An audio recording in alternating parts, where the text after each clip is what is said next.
Asia কাপের final দেখতে দেখতে মনটা খারাপ হয়ে যাচ্ছিল বারবারই কেবল মনে হচ্ছিল এখানে তো বাংলাদেশ থাকতেই পারতো।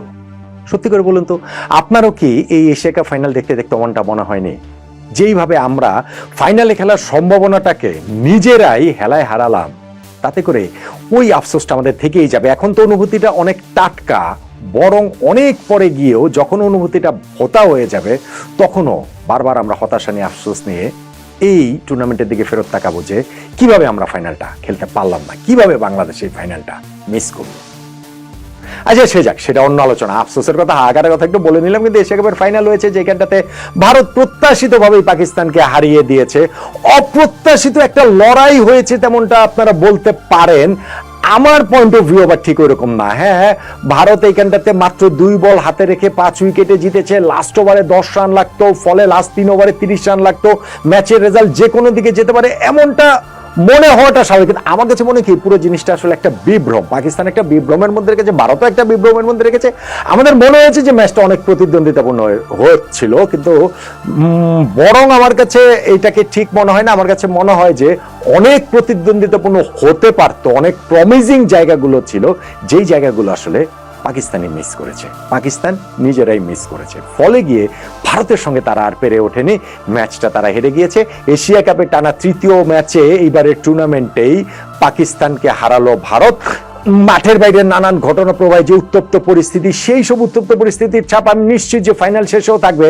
ফাইনালে পুরো ম্যাচের মধ্যে আমি একটা জায়গায় হ্যান্ডশেক তো হয় না, একটা জায়গায় শুধু দেখছিলাম যে হারিস রফকে আউট করে জাসপ্রীত বুমরাহ ওই যে কি বলে প্লেন ক্র্যাশ করার ওই সেলিব্রেশন করার মতো করে একটুর উপরে আসলে করেছিলেন। আরো কি হয় ম্যাচ শেষে সেটা আমরা দেখতে পাবো। কিন্তু পাকিস্তানের ওই মিসড অপরচুনিটি গুলাই প্রবাবলি আমার কাছে মনে হয় তাদের এই ফাইনালে পরাজয়ের কারণ। টার্নিং পয়েন্টের আলোচনাতেও সেটাই কি আসবে না? ফার্স্ট অফ অল, পাকিস্তান যখন 146 রান করেছে, সেইটা কি কোনোভাবে ডিফেন্ডেবল?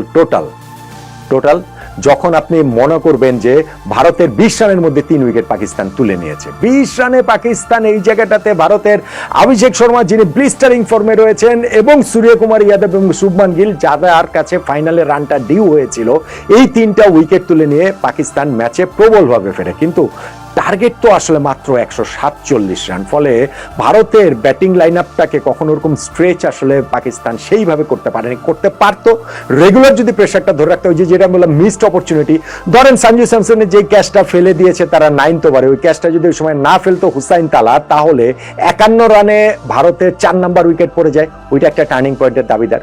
ভারতের ওই জায়গাটাতে 10 ওভার শেষেও তারা 3টা মাত্র উইকেট হারিয়েছে, কিন্তু পরের 10 ওভারে তাদের 89 রান প্রয়োজন বটে, কিন্তু হাতে যখন 7 উইকেট আছে, এইটা এমন কোন বিগ টার্গেট না এখনকার সময়। যদি আপনি বাস্তবতা, এখনকার টি-20 ক্রিকেট, ভারতের টি-20 ব্র্যান্ড অফ ক্রিকেট যেটা খেলে, সেই সব কিছু যদি বিবেচনায় রাখেন। হ্যাঁ, এরপরে সঞ্জু স্যামসন ওই সময় একটা 57 রানের পার্টনারশিপটা ব্রেক হয়েছে, স্যামসনের আউটে আবরার উইকেটটা পেয়েছেন। 77 রানের 4র্থ উইকেট ভারতের গিয়েছে, এবং ঠিক তার কিছুক্ষণ পরেই কিন্তু তারা 5ম উইকেটটা তুলে নিতে পারত যদি তিলক ভার্মাকে রান আউট করতে পারতেন মোহাম্মদ হারিস। তিলক ভার্মার ওই সময় 14 নম্বর ওভারের লাস্ট বলটা রান নিতে গিয়ে ভুল বোঝাবুঝিতে তিনি রান আউট হয়েই গিয়েছিলেন।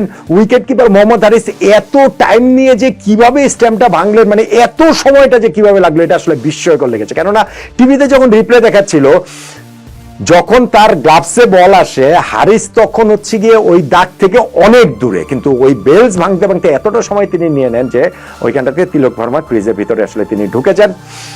এইটা মোহাম্মদ হারিসের গ্রস মিস্টেক। আমি জানি না খেলাটা যারা দেখেছেন তারা এটা কতভাবে খেয়াল করেছেন। এটা হচ্ছে গিয়ে মানে বাংলাদেশের মুশফিকুর রহিম প্যাটার্নের মিস্টেক আসলে হয়ে গিয়েছে।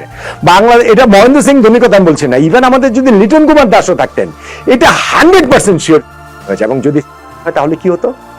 তাহলে 14 নম্বর ওভারের লাস্ট বলটাতে গিয়ে তিলক ভার্মা সেট ব্যাটসম্যানের উইকেট পাকিস্তান তুলে নিতে পারতো। শেষ 6 ওভারে 64 রান তখন ভারতের প্রয়োজন পড়তো হাতে 5 উইকেট নিয়ে। ভারত যে এইখানটাতে, পাকিস্তান যে এই জায়গাটাতে শুধু স্ট্যাম্পিং চান্স মিস করলো তা না, ওই সময় যে নেক্সট ওভারটা হারিস রফ করলেন, সেই ওভারটাতে তিনি 17 রান দিয়ে দিলেন। ফলে যেটা 6 ওভারে 64 রান লাগতো, অল অফ এ সাডেন 5 ওভারে 47 রান লাগে। এই কোয়েশনটা অনেক ইজি হয়ে গেল না? হারিস রফ আজকে দেদারসে রান বিলিয়েছেন, মোটামুটি 3.4 ওভার বোলিং করে 50 রান দিয়ে দিয়েছেন। যে বললাম 6 ওভারের দরকার ছিল 64 রান, ওই সময় বোলিং এ এসে তিনি 17 রান দিয়ে মোটামুটি সেইটাকে হচ্ছে গিয়ে 5 ওভারে 47 রানে নিয়ে আসলেন। 3 ওভারের দরকার হচ্ছে গিয়ে 30 রান বোলিং এ এসে তিনি হচ্ছে গিয়ে লাস্ট বলটাতে ছক্কা খেয়ে 12 রান দিয়ে দিলেন, 13 রান দিয়ে দিলেন, ওইবারে 2 ওভারে 17 রান, ইজি ইকুয়েশন হলো। ইভেন লাস্ট ওভারে 10 রান দরকার, ওই সময় হারিস চোপড়াতে যখন বলটা দেওয়া হলো, সেকেন্ড বলটাতে তিনি ছক্কা খেয়ে গেলেন, আর ফোর্থ বলটাতে রিঙ্কু সিং তিনি একটা 4 মেরে, তিলক বর্মা ছক্কা মেরেছেন, রিঙ্কু সিং 4 মেরে খেলাটার জয়টা তাদের নিশ্চিত করে ফেলেছে। আমরা এই কমেন্টিটায় আড্ডা তো করছিলাম, সেখানে আমি বলছিলাম হারিস চোপ আজকে হচ্ছে গিয়ে তার ছক্কাটা লেখা রয়েছে লাস্ট ওভারটাও যখন তিনি বোলিং এ আসেন। ইনফ্যাক্ট ওই 19 নম্বর ওভারটাতে লাস্ট বলটাতে যখন শিবম দুবে আউট হয়ে যান, একজন সেট ব্যাটসম্যান, তখন কিন্তু আবার একটা আউটসাইড চান্স তৈরি হলেও হতে পারে, এরকম একটা জায়গা তৈরি হয়েছিল যে পাকিস্তান জিতে গেলেও যেতে পারে, যেহেতু 10 রান লাস্ট ওভারে লাগবে। কিন্তু তিলক বর্মা ছিলেন সেই তিলক বর্মা যার ওই রান আউট চান্সটা মিস করেছিলেন মোহাম্মদ হারিস। তিনি এইবারও একটা ছক্কা মেরেছেন, 37 রানে তিনি তো নট আউট ছিলেন, শেষ পর্যন্ত 69 রানে তিনি নট আউট। সো ওইটা তো আসলে এই লাস্ট ওভারটা গিয়েও তিনি যখন ছক্কাটা বলেন, ম্যাচের রেজাল্টটা তখন আসলে নিষ্পত্তি হয়ে যায়। একজন দর্শক ওই সময় কমেন্টস করছিলেন যে মোহাম্মদ হারিস কি আজকে মানে বাংলাদেশের রুবেল হোসেন নাকি মোহাম্মদ সাইফুদ্দিন, এরকম একটা অবস্থার জায়গা তৈরি হয়েছিল। ফলে ভারতে এখানকার অনেকগুলো জায়গাতে তারা একটু প্রেসারে পড়েছিল, পাকিস্তান অপরচুনিটি নিতে পারত, কিন্তু অপরচুনিটি গুলো পাকিস্তান গ্র্যাব করতে পারেনি।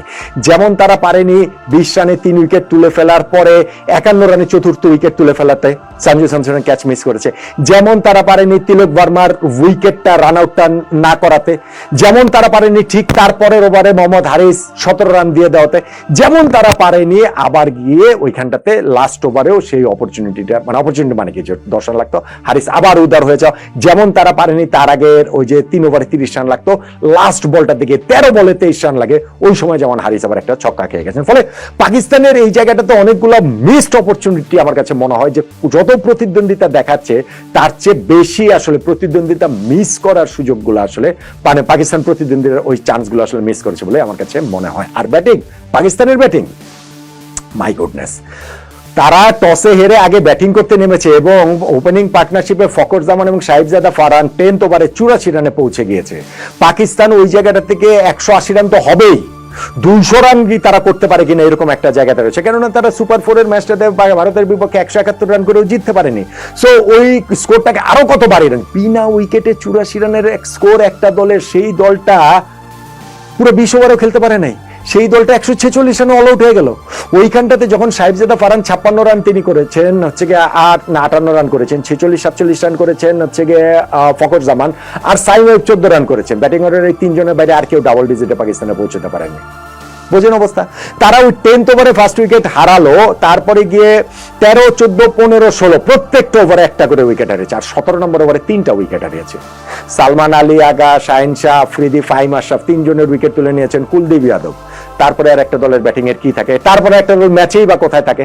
সো আপনি পাকিস্তানের এই জায়গাটাতে বিনা উইকেটে 84 থেকে তারা যে 146 রানে অল আউট হয়ে গেল, এইখানটাতে তারা ম্যাচ হেরে গেছে রে ভাই। এবং তারপরে বোলিং ইনিংসে ওইখানটাতে তারা অনেকগুলো অপরচুনিটি মিস করেছে, এবং ডেফিনেটলি তিলক ভার্মার ওই রান আউট মিসটা তাদের জন্য অনেক অনেক অনেক কস্টলি হয়ে গিয়েছে। কিন্তু তারপরেও আমি বলবো, ওইটাকে মাথায় রেখেও আমি আসলে বলবো, ওই রান আউটটা খুবই ক্লোজ টার্নিং পয়েন্টের, কিন্তু ব্যাটিং ব্যর্থতা আসলে তাদের এই ম্যাচে পরাজয়ের বড় কারণ। কেননা তিলক ভার্মা রান আউট হলেও তখনও তাদের 6 ওভারে 64 রান লাগতো হাতে 5 উইকেট নিয়ে। আমি তখনও বলবো ভারত হয়তো ম্যাচটা জিতে যেতে পারতো, কিন্তু এই যে বিনা উইকেটে 84 থেকে পাকিস্তান যে মাত্র 146 করেছে, শেষে গিয়ে তো মনে হয়েছে যদি তারা 160 রান করতে পারতো, 170 করতে পারতো, তাহলে ম্যাচটা জিতে যেত। সো এই জিনিসটা যে পারেনি, ম্যাচটা পাকিস্তান ওই জায়গাটা থেকে গেছে, ব্যাটিং এ তারা হেরে গেছে। স্পেশালি প্রথম উইকেট পার্টনারশিপ ভাঙার পরে আমি যেটা বললাম 13, 14, 15, 16 প্রতি ওভারে একটা করে উইকেট হারানো, এবং 17 নম্বর ওভারে গিয়ে 3টা উইকেট হারানো, ব্যাটিং এ পাকিস্তান এই ম্যাচটা হেরে গিয়েছে।